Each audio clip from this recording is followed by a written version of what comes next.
At the will reading, the lawyer announced I'd inherited a rundown house and $10. The room burst into laughter. My dad sneered, "All those years wasted on a broke old man, and this is all you get, junk." I just smiled and walked out. But later, the serial number on that single bill revealed a secret that left my dad shaking with fear. They called me a failure, but the joke was on them. Because my quiet grandpa, the man they all dismissed, left me a secret that wouldn't just expose their greed, but unravel a legacy far more incredible than anyone could have imagined. Look, my name's Eli. Eli Callahan. I'm 29, living in Harrisburg, Pennsylvania, a city that hums quietly beside the Susquehanna River. It's got this old-school charm: cobblestone streets, faded brick buildings, and ancient oaks. I work as an archivist at the local university library. It's not a glamorous job, and it certainly doesn't pay much, but I love it. I get to organize books, documents, sometimes even handwritten notes from centuries past.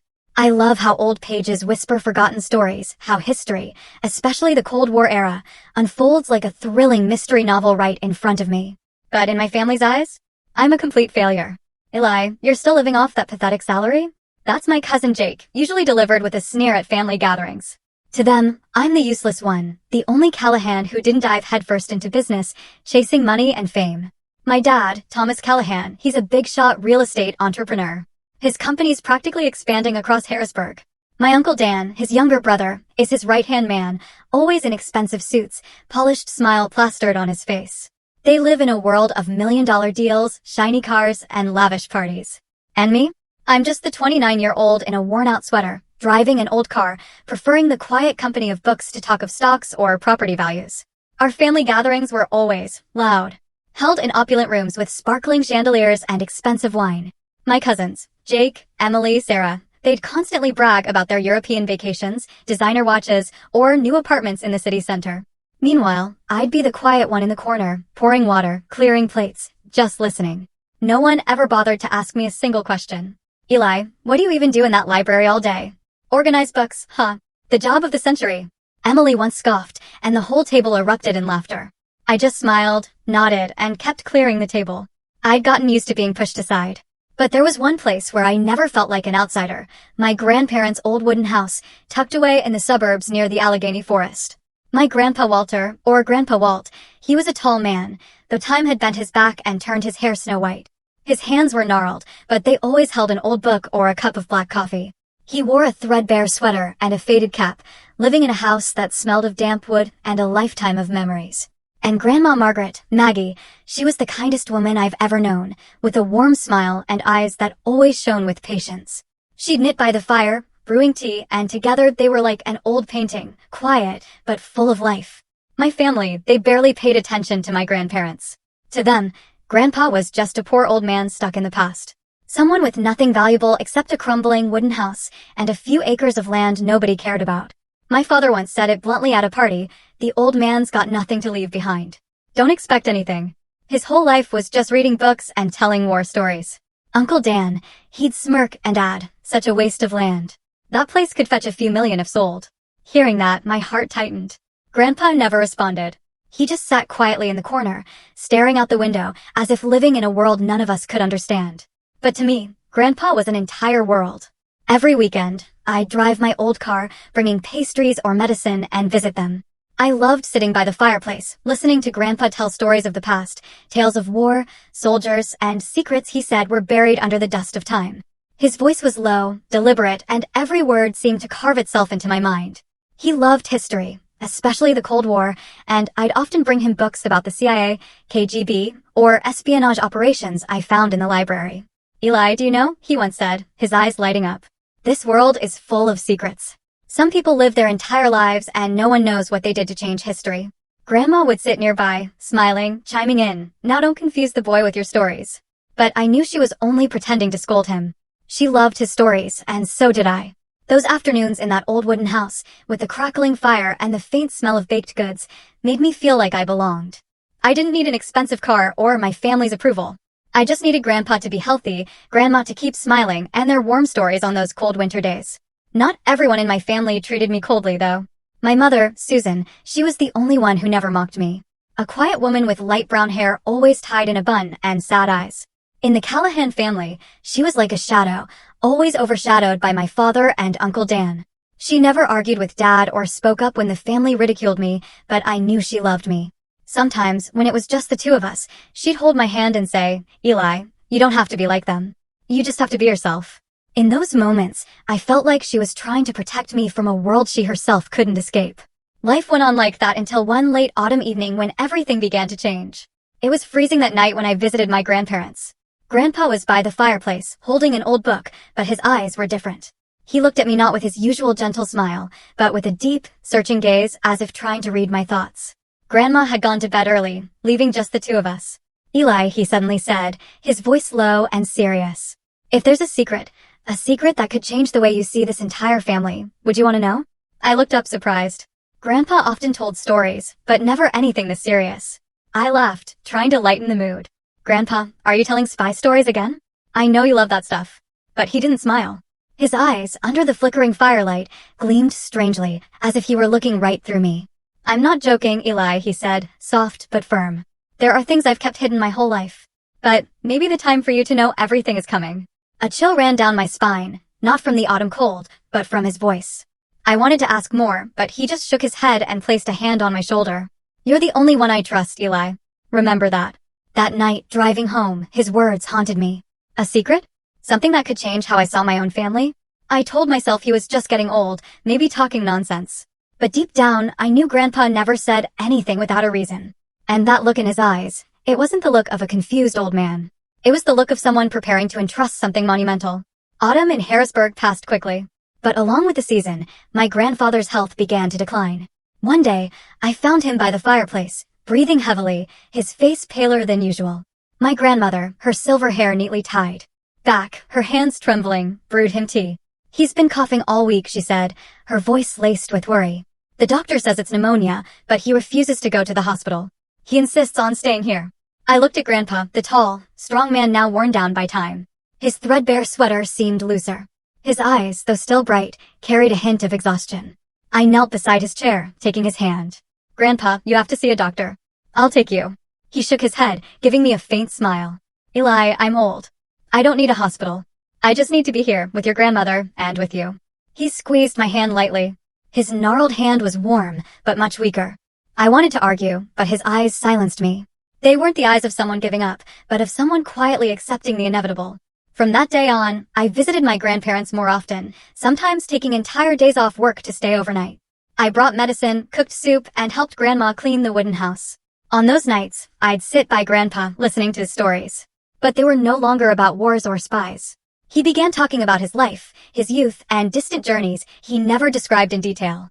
"Eli, have you ever thought that a person could live two lives?" he asked one evening as the firelight cast flickering shadows. "Two lives?" I repeated, unsure. He nodded, staring into the flames. "One life that everyone sees, and another that only the person themselves knows. Some things have to be buried deep, because if they're revealed, they could destroy everything." His words sent a chill through me. I wanted to ask more, but Grandma walked in with freshly baked cookies, and he shifted to talking about her baking. I smiled, but inside, his words were like a stone dropped into a still lake, creating ripples that wouldn't stop. While I tried to care for Grandpa, the rest of my family seemed utterly indifferent. My father, Thomas, was busy with new real estate deals, flying to New York or Chicago. Uncle Dan was constantly in the local papers, boasting about their company's latest purchase of downtown land. My cousins were, as usual, caught up in their lavish parties, exotic trips, and new cars. That Thanksgiving, not one of them visited my grandparents. My father called, offering a few cursory words. "Is your grandpa okay? I'm swamped, but maybe I'll stop by next week." But the next week, he didn't come. Uncle Dan sent an expensive gift basket, but not a word of concern. My cousins didn't even bother to call. Only my mother and I visited them for the holiday. Mom brought a roasted turkey. I brought ginger cookies Grandma loved. We sat around the old wooden table, eating and talking. Grandpa coughed more than usual, but still managed to smile and tell stories about Thanksgivings when Dad and Uncle Dan were kids. Back then, those two boys would fight over the biggest slice of pumpkin pie, he said, his eyes distant. I looked at Mom, who gave a sad smile. I knew she felt their loneliness, too, but she said nothing. My mother was always like that, as if she'd learned to accept her place in the Callahan family. In the months that followed, Grandpa's health grew worse. The pneumonia didn't improve, and the doctor warned he might not make it through the winter. I started staying at their house more often, sometimes sleeping on the old armchair. Grandma, though frail herself, cared for him with a love I'd never seen. She stayed up at night, placing warm cloths on his forehead, brewing ginger tea. But I saw the fear in her eyes, even though she tried to hide it. She knew he was slipping away. One night, when Grandpa's coughing kept him awake, I sat by his bedside, holding his hand. Moonlight streamed through the window, casting a silvery glow over his face. He looked at me, his eyes clouded by illness, but still sharp. "Eli," he whispered, his voice weak but clear. "Don't trust what you see on the surface. When I'm gone, go to that place." "What place, Grandpa?" I asked, my heart pounding. This was the second time he'd said something so cryptic, and I couldn't pretend it was just the ramblings of a sick old man. He squeezed my hand, stronger than I thought he could. "You'll know," he said. "Just remember, you're the only one I trust. Don't let them blind you." I wanted to press him further, but he broke into a long coughing fit, and Grandma hurried in with warm water. She looked at me, her eyes saying, "Don't push him." I nodded, but inside, his words were like a small flame, smoldering, impossible to extinguish. In the days that followed, I began noticing small details I hadn't before. Once, while helping Grandma clean, I spotted an old wooden box in the living room corner, locked with a small padlock. "What's this, Grandma?" I asked. She only smiled and shook her head. "It's your grandfather's. He said to leave it alone." I didn't press, but I couldn't forget that box, its surface scratched as if it had traveled through decades of history. Grandpa's final days passed quietly. He didn't talk much, but every time I visited, he'd hold my hand as if trying to pass on some invisible strength. Grandma stayed by his side, never leaving him, though I could see she was growing more haggard. My family, as usual, remained absent. Dad called once, asked a few questions, then quickly ended the call because of an important meeting. And then the fateful night came. As I sat by his side, Grandpa opened his eyes and looked at me one last time. "Eli," he whispered, his voice so faint I had to lean close to hear. "I'm proud of you." Those were his final words to me. The next morning, he passed away as quietly as he had lived. I sat by his bed, holding his hand, feeling the last of his warmth fade.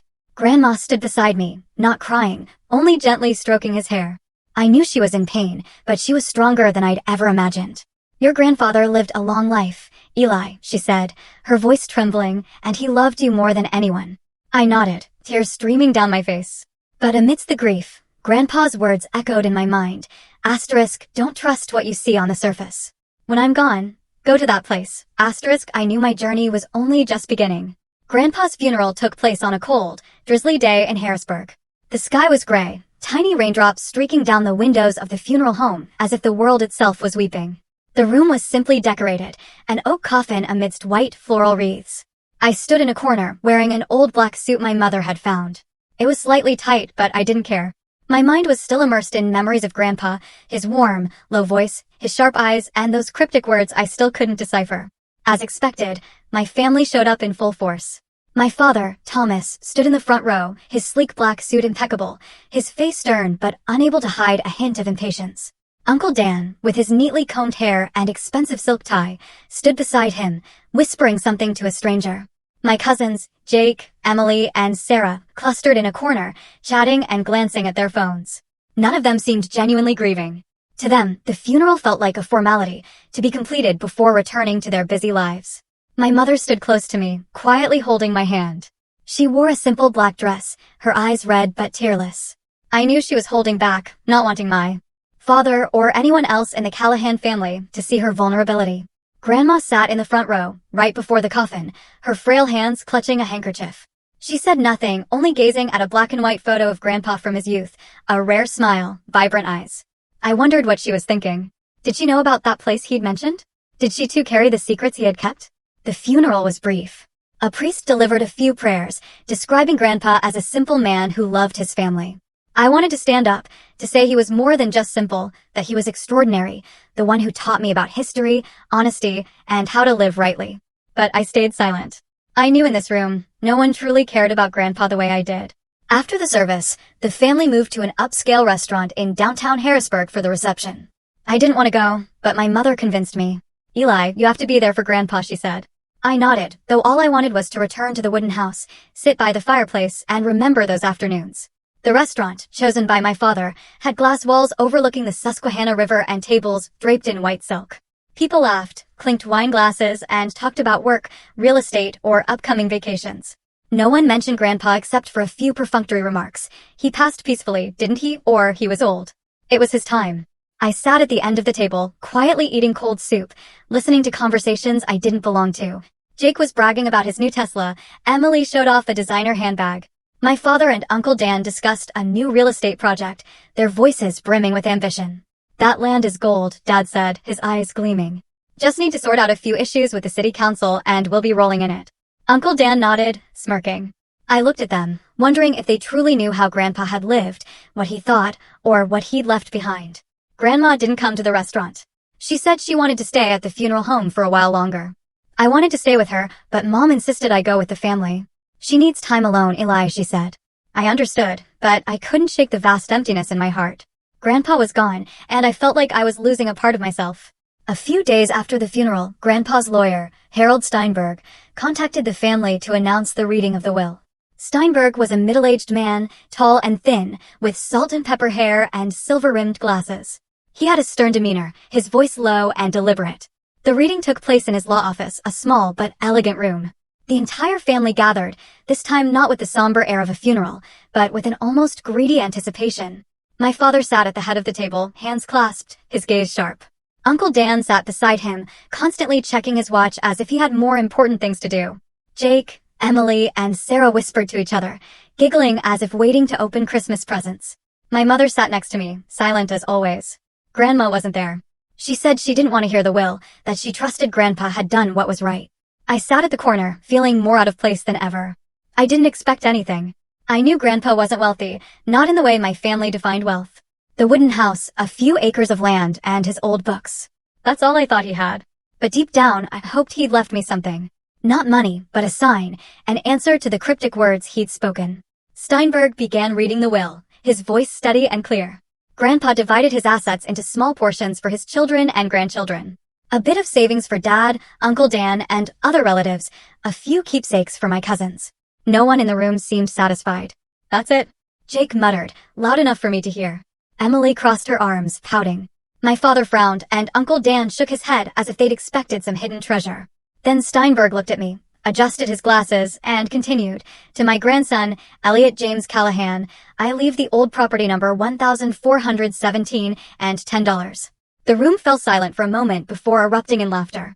Jake was the first to burst out, pointing at me. Old property number 1417? What's that, a pile of moldy books? Emily giggled, covering her mouth. $10? The old man sure knew how to joke, Sarah said, her voice dripping with sarcasm. My father didn't laugh, but his eyes held a look of contempt, as if he thought I was a joke. Uncle Dan smirked. I sat there, feeling the ground beneath me give way. I didn't care about money, but I couldn't understand why Grandpa would leave me something so seemingly meaningless. Old property number 1417, $10. I looked at Steinberg, hoping for an explanation, but he only nodded at me, his expression stern but revealing nothing more. That's it? My father asked, his voice cold. Nothing else. Steinberg shook his head. That's the entirety of the will. If there are no questions, I'll conclude the meeting. The family stood, the sound of chairs scraping against the wooden floor grating in my ears. Jake clapped me on the shoulder, laughing loudly. Congrats, Eli. Now you're the proud owner of $10 and a pile of junk. Emily and Sarah laughed along. My father gave me a single glance before leaving with Uncle Dan. My mother squeezed my hand under the table, but said nothing. I left the law office feeling hollow. The rain still fell, soaking my coat as I stepped onto the street. I wasn't angry at Grandpa. I could never be angry with him. But I was confused, disappointed, and above all, I felt like I'd missed something crucial. His words, "Don't trust what you see on the surface," echoed in my mind like a puzzle without an answer. That evening, I drove to my grandparents' wooden house. Grandma was sitting by the fireplace, knitting, the firelight casting patches of light and shadow on her face. She looked at me, offering a faint smile. Eli, why are you here so late? I sat beside her and recounted the will reading, my voice heavy. I don't care about money, Grandma, but why would he leave me something so meaningless? Old property number 1417. $10. I don't understand. She stopped knitting, placing her frail hands on mine. Eli, she said, her voice soft but firm. Your grandfather never did anything without a reason. If he chose you, there's a purpose. She stood, went to the bedroom, and returned with a small, tarnished brass key. She placed it in my hand. Your grandfather once said, the answers are there. Go to the old house, Eli. You'll find what he wanted you to know. I looked at the key, the cold metal sending a chill through my palm. My heart beat faster. The old house. I asked. You mean property number 1417? She nodded, her eyes holding a secret she couldn't voice. "You'll know when you get there," she said, echoing Grandpa's words. "Trust him, Eli, and trust yourself." I left the wooden house that night, the key heavy in my pocket. The rain had stopped, but the cold wind still rustled through the oak trees, whispering something I couldn't yet understand. I knew I couldn't stop. Grandpa had left me a puzzle, and I had to find the solution. The days following the will reading left me feeling like a ghost.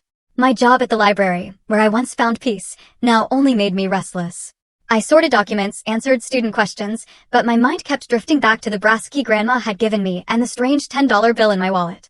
I'd turned that bill over dozens of times, staring at Benjamin Franklin's face, examining every detail, but it was just an old, slightly crumpled piece of currency. Or was it? Grandma's words echoed in my head, asterisk, your grandfather never did anything without a reason. The answers are there, asterisk, but where was there? And what was old property number 1417? That weekend, I decided to dig deeper. I called Grandma, asking if she knew anything about it. She was silent for a moment before speaking softly. "Eli, your grandfather once mentioned a place, an old house in the suburbs near the old road leading to the river. He said it was where he kept important things. Try looking there. Maybe 1417 is connected to that." I hung up and started searching online for addresses in Harrisburg related to the number 1417. After a few hours, I found an old listing, 1417 Old River Road, a remote road in the suburbs near the Susquehanna River. No information about the house, only that it had been abandoned for years. A jolt of electricity ran through me. Could this be the place Grandpa had mentioned? I stuffed the $10 bill and the key into my pocket, grabbed my backpack, and drove out of the city. Old River Road was winding, covered in dry leaves and overgrown weeds. The houses grew sparse as I left central Harrisburg behind, and the landscape turned desolate, only bare trees and the faint glimmer of the river in the distance. When I reached 1417, I could hardly believe my eyes. Before me stood a dilapidated wooden house, looking as though it had been abandoned for decades. The roof sagged, the windows were shattered, and the wooden walls were peeling, revealing cracks like scars. Weeds grew knee-high, and a rusted "no trespassing" sign hung loosely by the gate. I parked the car, a chill running down my spine. I stepped over the gate, carefully avoiding rotted boards on the path. A cold wind blew through, carrying the damp smell of earth and an eerie silence. I tried the brass key in the front door, but it didn't fit. The door was so decayed that a gentle push opened it, creaking like something out of a horror movie. Inside, the house was dark and cold. The wooden floor was coated in a thick layer of dust, the air heavy with the smell of mold. Scattered remnants of old furniture, a table with a broken leg, a few chairs draped in cobwebs, a shattered lamp, littered the room.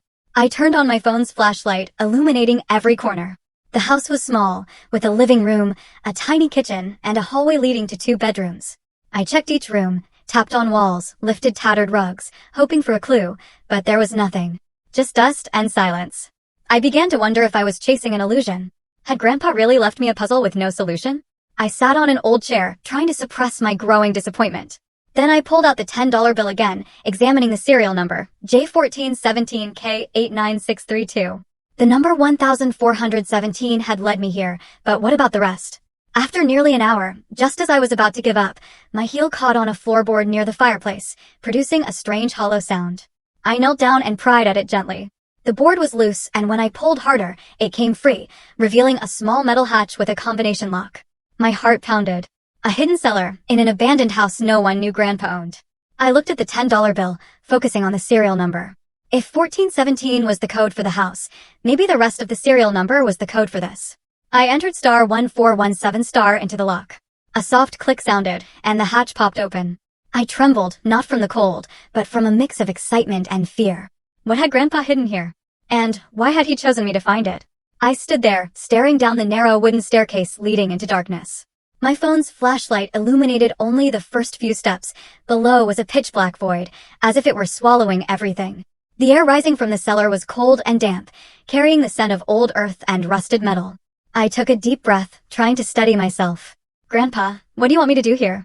I whispered, as if he were still somewhere, guiding me. There was no answer, only the whistle of wind through the hatch, like a warning. I descended carefully, each step creaking under my weight on the rotted wood. Every step felt like it was pulling me deeper into a secret I wasn't ready to face. When I reached the bottom, I swept my flashlight around. The cellar was small, no larger than a storage room, with stained concrete walls and an old wooden table in the center. On the table sat a small safe with a combination lock, a metal box without a lock, and a stack of dusty documents. An old oil lamp hung on the wall, but I didn't dare light it, fearing the stale air would make things worse. I approached the table, my heart pounding so hard I could hear the blood rushing in my ears. I tried entering 1417 into the safe, hoping the code from the $10 bill would work again. The lock didn't budge. I glanced at the bill again. The serial number, J1417K89632, clear under the light. I tried the remaining digits, entering *8963*. A sharp click sounded, and the safe opened. I could barely breathe.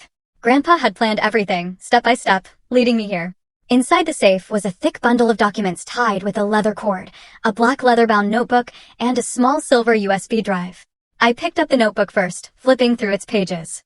Grandpa's handwriting, firm and neat, recorded names, dates, locations, and strange symbols I couldn't decipher. There were communication diagrams, maps of Eastern Europe with marked points, and notes about operations with names like Blue Horizon and Shadow Relay. One page read clearly, Berlin, December 3rd, 1978. Met K at rendezvous. Defection successful.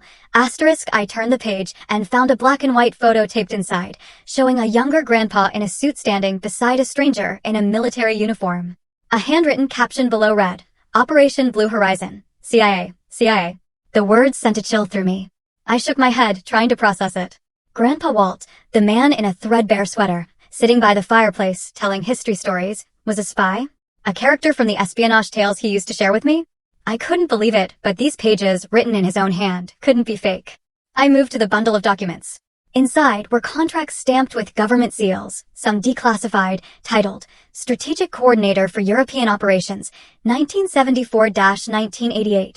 Grandpa's name, Walter Edmund Callahan, was printed clearly, along with details of operations in East Germany, Poland, and Hungary.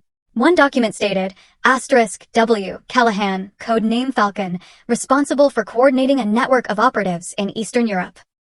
My head spun. Grandpa wasn't just a history enthusiast. He was part of history. A man behind covert operations, defections, and schemes that shaped the world. But what stunned me most was the small metal box beside the safe. I opened it to find another thinner file and a small hard drive labeled WC Personal. The file was titled, Thomas Callahan and Daniel Callahan. My heart stopped. My father and Uncle Dan. I flipped through it quickly, finding copies of invoices, contracts, and Grandpa's handwritten notes. One page read, TC and DC suspected money laundering through Bright Future Charity, 2018-2023. Another listed real estate transactions with mismatched figures, accompanied by a note, links to state officials. Fraudulent contracts, there. Were even copies of emails between Dad and Uncle Dan discussing a plan to transfer funds through offshore accounts. I sank to the cellar floor, my hands trembling. Grandpa had been watching Dad and Uncle Dan. He knew they were doing something wrong. I kept flipping and found a carefully folded handwritten letter in Grandpa's script. I opened it and read each line. Eli, if you're reading this letter, it means you found the seller. I'm sorry for placing this burden on your shoulders, but you're the only one I trust. I've lived 2 lives. One is the man the family knew, and one the world could never know. But the most painful thing isn't the secrets I kept from the war, but what I discovered about my 2 sons. I've been watching Thomas and Daniel for years. Ever since I suspected their company was involved in shady activities, I found evidence of money laundering, collusion with officials, and a fake charity to hide illegal profits. I wrote a report intending to send it to the authorities, but I couldn't. They're my sons, Eli. I didn't want them in prison. Didn't want the family torn apart. But I also couldn't let their crimes continue. I leave this decision to you. On the hard drive, you'll find a video I recorded explaining everything. If you think they still have a chance to turn back, give them that chance. But if they choose the wrong path, do the right thing, Eli. Be strong, as I've always believed you could be. I'm proud of you. Grandpa Walt. Tears fell onto the paper, smudging a corner of the ink. Grandpa had carried this burden alone his entire life. He knew my father and uncle had gone astray, but he couldn't bring himself to destroy them. Instead, he passed it to me. A burden, but also a trust. I wiped my tears and picked up the hard drive. I needed to watch that video, to hear Grandpa's voice explain it all. As I climbed the stairs, I felt like I was no longer the Eli from a few hours ago. This cellar had changed everything. Grandpa wasn't just a simple man. He was a spy, a silent hero. And he knew about my father's and uncle's crimes. But he was also a father, unable to destroy his own sons. And now he'd entrusted that responsibility to me. I left the abandoned house at 1417 Old River Road in the dark, my backpack heavy on my shoulders. The letter, notebook, and hard drive from Grandpa were tucked inside, but they felt like stones pressing against my chest. Even so, I needed to verify what I had found. I needed someone who understood history, the Cold War, to help me comprehend who Grandpa truly was. The next morning, I drove to the university library where I worked. I knew one person who could help, Dr. Leonard Brooks, a history professor specializing in the Cold War. He was a man in his 60s with disheveled silver hair and round glasses that always slid down his nose. I'd met him a few times, and we'd talked about espionage operations, the KGB, the CIA, and the secrets of the 20th century. If anyone could make sense of the documents from the cellar, it was Dr. Brooks. I brought the leather-bound notebook and a few photos from the cellar, carefully wrapped in a cloth to avoid damage. I didn't bring all the documents, fearing that if someone discovered them, I might be in trouble. When I stepped into Dr. Brooks' office, I found him seated among stacks of books and papers, a quill pen in hand like a scholar from a bygone era. He looked up and smiled. "Eli, what a surprise to see you here. How can I help you?" I hesitated, placing the notebook and photos on his desk. "Dr. Brooks, these are something I found. I think they're related to the Cold War, but I'm not sure. Can you help me figure them out?" He raised an eyebrow, picked up the notebook, and flipped through a few pages. His eyes widened, and he adjusted his glasses, reading more closely. "Where did you get this, Eli?"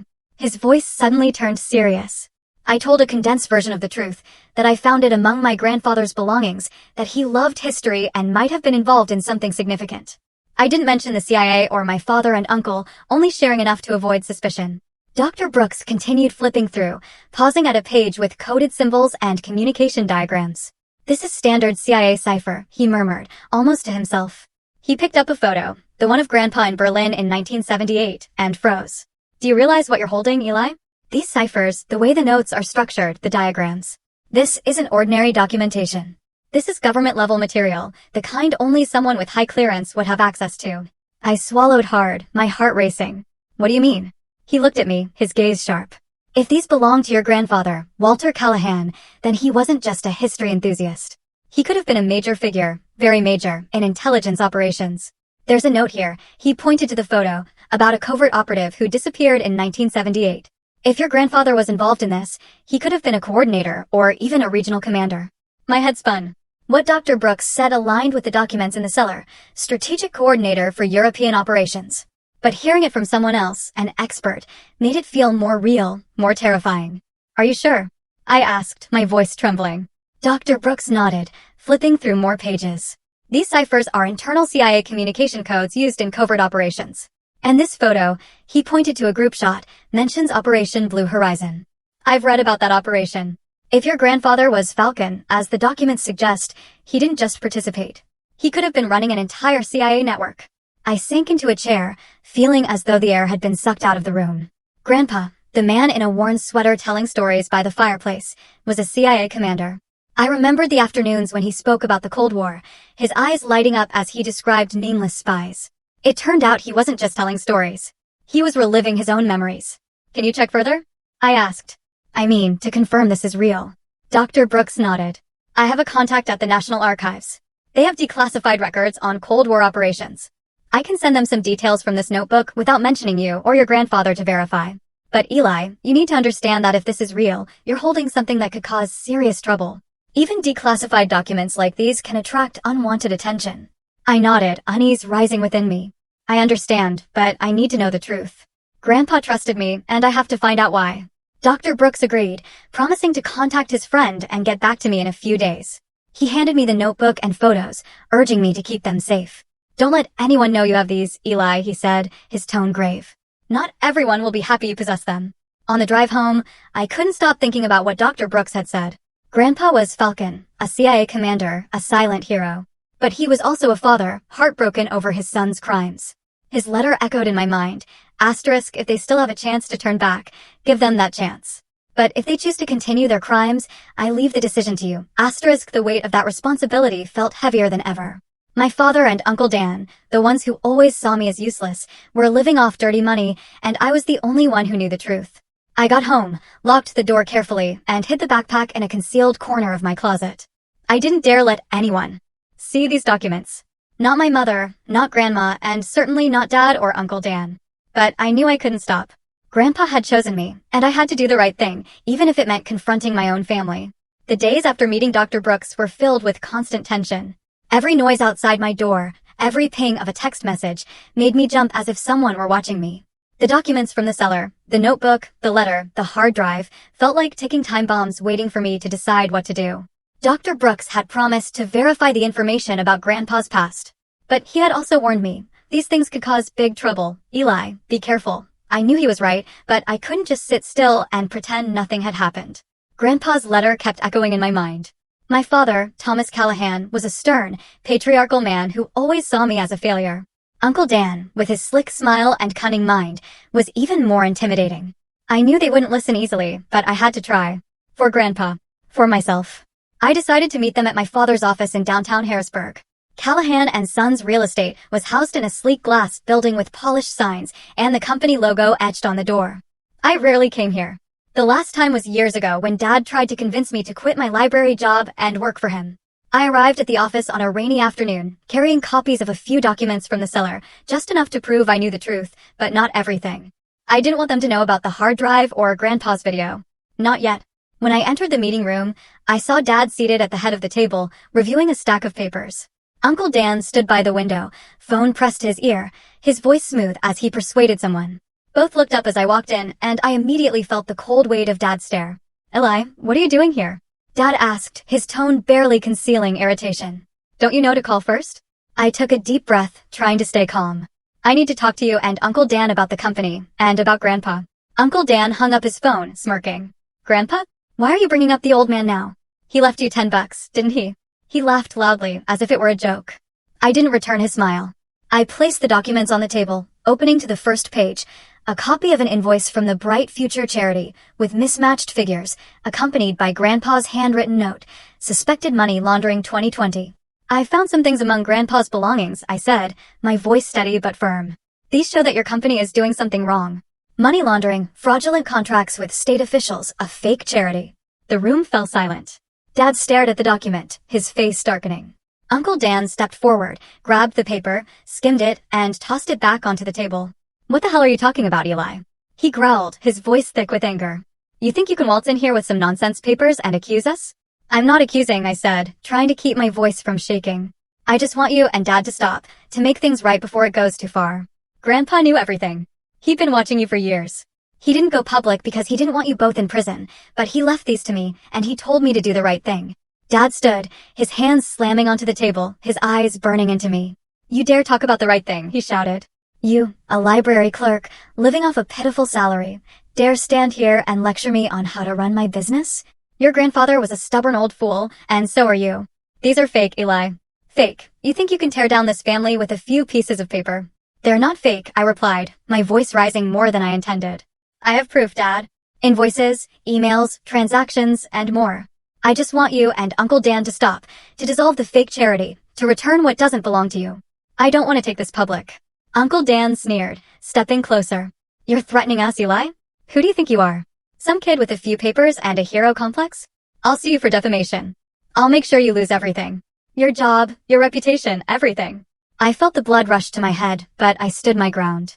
I'm not trying to be a hero, I said. I'm just doing what Grandpa believed I could. He gave me a chance to talk to you first.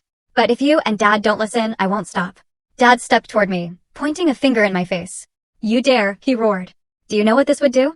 It would destroy this family. Destroy the company Dan and I built from nothing. Stop this nonsense. I looked straight into his eyes, feeling for the first time in my life that I wasn't small before him. If you and Uncle Dan won't change, I'll have no choice but to expose the truth to the public, I said. Uncle Dan laughed loudly, but the sound didn't hide the tension in his eyes. You're crazy, Eli. Completely crazy. You think you can take us on? We have money, connections, power. You're just a nobody. I didn't respond. I gathered the documents, stuffed them back into my backpack, and left the office. As I stepped outside, the rain soaked my coat. I heard Dad shouting something from inside, but I didn't turn back. I had given them a chance, just as Grandpa wanted. But deep down, I knew they wouldn't stop. And I also knew that my next step would change everything. I drove home through the rain, my mind flooded with the scornful words and shouts of my father and Uncle Dan. I had hoped they would listen, admit their mistakes, and stop. But I was wrong. Not only did they refuse, but they threatened me, treating me like a threat to be eliminated. But they didn't know that I had seen too much, understood too much, and I carried Grandpa's promise. Do the right thing. When I got back to my apartment, I sat at the table, staring at the backpack containing the documents, the hard drive, and Grandpa's letter. I pulled out the photo of him in Berlin in 1978, gazing at his sharp eyes. He had lived a life full of secrets and responsibilities, but he never turned his back on the truth. I knew I couldn't do otherwise. Yet, deciding to expose the truth wasn't easy. I wasn't just facing my father and Uncle Dan, but the entire Callahan family, the ones who always saw me as an outsider. They would turn against me, despise me. But I had no other choice. I opened my laptop, plugged in the hard drive, and watched Grandpa's video again. His warm, steady voice felt like it was speaking directly to me. Asterisk, if they choose the wrong path, do the right thing, Eli. I trust you. Asterisk, I wiped away tears, picked up my phone, and called Harold Steinberg, the lawyer who had read Grandpa's will. Eli? Steinberg's voice came through the phone, calm as always. What's going on? I need to meet you, I said. I found some things from Grandpa. Important things. I need your help to get them to the right people. Steinberg was silent for a moment, then replied, all right, meet me at my office tomorrow morning. The next morning, I went to Steinberg's office, bringing all the documents, the hard drive, and the notebook. I told him everything, the cellar, Grandpa's CIA past, and the evidence against my father and Uncle Dan. He listened, nodded, and reviewed the documents with absolute focus. Are you sure you want to do this, Eli? He asked, his gaze stern. If you hand these over to the press and the Department of Justice, there's no turning back. Your family won't forgive you. I nodded, though my heart felt heavy. I know, but Grandpa trusted me. I have to do the right thing. Steinberg agreed, promising to contact a trusted investigative reporter and forward the documents to the Department of Justice. You've done the right thing, Eli, he said. But brace yourself. A storm is coming. A week later, everything exploded. The first article appeared in the Harrisburg Times, headlined, Callahan and Sons Real Estate Accused of Money Laundering and Fraud. The piece cited documents from an anonymous source, detailing the fake charity, illegal transactions, and ties to state officials. The company's stock plummeted that same day. Police raided my father's and Uncle Dan's offices, freezing their bank accounts. Both were summoned for hearings. My family was in chaos. Jake called, screaming at me, "What have you done, Eli? You've destroyed this family." Emily and Sarah sent furious texts, calling me a traitor. Dad didn't call, but Uncle Dan sent a message, "You'll regret this, Eli." Only my mother stood by me. One evening, she showed up at my apartment, her eyes red. "You did the right thing, Eli," she said, her voice trembling. "But you're going to suffer for it." I didn't defend myself or explain. I only said, "I just did what Grandpa believed I could do." Mom nodded, hugged me, and left. I knew she was caught in the middle between me and Dad, between love and loyalty. The family turned their backs on me. Aunts, uncles, cousins, they cut off contact. I became the enemy in their eyes, the one who dismantled the Callahan empire. But I didn't regret it. Every time I looked at Grandpa's photo, I felt him beside me, smiling. The weeks following the article's publication engulfed Harrisburg in a media storm. Television, newspapers, social media, they buzzed incessantly about the Callahan and Sons scandal. Images of my father and Uncle Dan appeared everywhere, on evening news and investigative reports. Their company collapsed swiftly, accounts frozen, major contracts canceled. I heard they had hired the best lawyers, but the evidence from Grandpa's hard drive was too clear, too detailed. They couldn't deny it. I didn't follow the news much. Every headline, every article felt like a knife, reminding me that I was the one who set this in motion. Not because I wanted to destroy my family, but because I wanted to do what Grandpa believed I could. Yet, that didn't ease the pain in my heart. I was lonelier than ever. Grandma, though she still loved me, seemed too exhausted to face what was happening. "You did the right thing, Eli," she said over the phone, her voice frail. "But let me have some peace for a while." I understood. She had lost Grandpa, and now her family was unraveling. I didn't blame her. One morning, as I sat in my apartment staring at the 1978 Berlin photo of Grandpa, my phone rang. It was Harold Steinberg, Grandpa's lawyer. "Eli, you need to come to my office now," he said, his voice serious, but tinged with excitement. "There's a part of the will I haven't disclosed. It concerns you." I was stunned. Another part of the will? I thought everything had been revealed at the previous reading, the $10 and old property number 1417, which turned out to be the abandoned house. But Steinberg's tone made me feel this was no small matter. I drove to his office, a mix of curiosity and anxiety swirling within me. When I walked in, Steinberg was seated behind his desk, a thick stack of documents in front of him. He smiled, a rare sight for someone as stern as he was.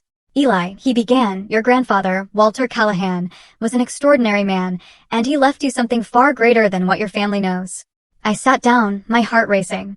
What do you mean? I found the cellar, the documents, everything. Steinberg slid the stack of documents toward me. This is your grandfather's hidden estate.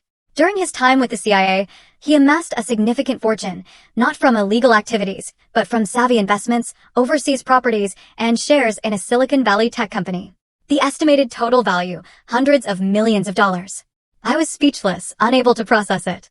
Hundreds of millions of dollars. Grandpa, the man in a threadbare sweater, living in an old wooden house, was that wealthy? I shook my head, trying to make sense of it. But why didn't he tell anyone? Why did he live like that? Steinberg gave a sad smile. Your grandfather didn't care about money, Eli. He chose to live simply because that's who he was. But he wanted this fortune to be used for good. And he left it all to you. With one condition. What condition? I asked, my voice trembling. Steinberg opened a page in the documents and read aloud. Asterisk, the entire estate is to be transferred to Elliot James Callahan on the condition that he uses a portion to establish an educational fund for underprivileged children. A dream Walter Callahan never had the chance to fulfill. The remainder is for Elliot to use freely, but in accordance with the conscience and values his grandfather believed in. Asterisk, tears welled up in my eyes. Grandpa hadn't just left money. He'd left a mission, a true legacy, not just for me, but for people he'd never met. I remembered the afternoons when he spoke about the importance of education, how he wanted every child to have a chance to learn. It wasn't just talk. It was his lifelong plan. I wiped my tears and looked at Steinberg. I understand, sir, I said, my voice choked. I'll do what Grandpa wanted. Steinberg nodded, placing a hand on my shoulder. You're a good man, Eli. Your grandfather knew that, and I believe you'll use this fortune wisely. I left the office, my mind reeling with numbers and new responsibilities. But more than that, I felt a deeper connection to Grandpa. He wasn't just a spy, a silent hero. He was a man with a vision, someone who wanted to leave the world better than he found it. And he had trusted me to carry on that dream. In the months that followed, I began fulfilling Grandpa's wishes. I established the Walter Callahan Education Fund for underprivileged children in Harrisburg and surrounding areas. I hired a team of experts to manage the fund, ensuring every dollar went toward building schools, providing scholarships, and supporting kids who otherwise wouldn't have a chance. But I wanted to do more. I wanted the world to know about Grandpa. Not just as Walter Callahan, the simple man in the wooden house, but as Falcon, the silent hero of the Cold War. I used part of the estate to purchase a small building in downtown Harrisburg, transforming it into an exhibit called The Secret History of a Great Citizen. I displayed declassified documents from the cellar, photos of Grandpa in Berlin, and a replica of his notebook. I didn't reveal sensitive details, but it was enough to show people how extraordinary his life had been. The exhibit was free to the public, and every day I saw students, scholars, and locals visit, reading about Grandpa, marveling at his story. A year later, I took Grandma for a walk in the park near the exhibit. She had aged noticeably, but her eyes lit up when she saw Grandpa's name on the large sign. Your grandfather would be proud of you, Eli, she said, squeezing my hand. I smiled, feeling as though Grandpa was with us, watching from somewhere. My family never forgave me. Jake, Emily, Sarah, and other relatives never reached out again. Dad and Uncle Dan faced hearings, and though they hadn't been convicted yet, Callahan and Sons had completely collapsed. Mom stayed in touch, but she rarely spoke about Dad. I knew she was hurting, but she respected my choice. Standing in front of the exhibit one autumn afternoon, I reflected on my journey. I had lost my family, but I had found a greater purpose. Grandpa taught me that the truth, however painful, is worth fighting for. His legacy wasn't just money or secrets. It was trust, integrity, and hope for a better world. I left this message not just for those visiting the exhibit, but for myself. Asterisk, live true to your conscience, even if the world turns its back on you. The truth may be buried, but it will always find a way to rise. Asterisk, that was the greatest lesson Grandpa left me, and I will live by it every day.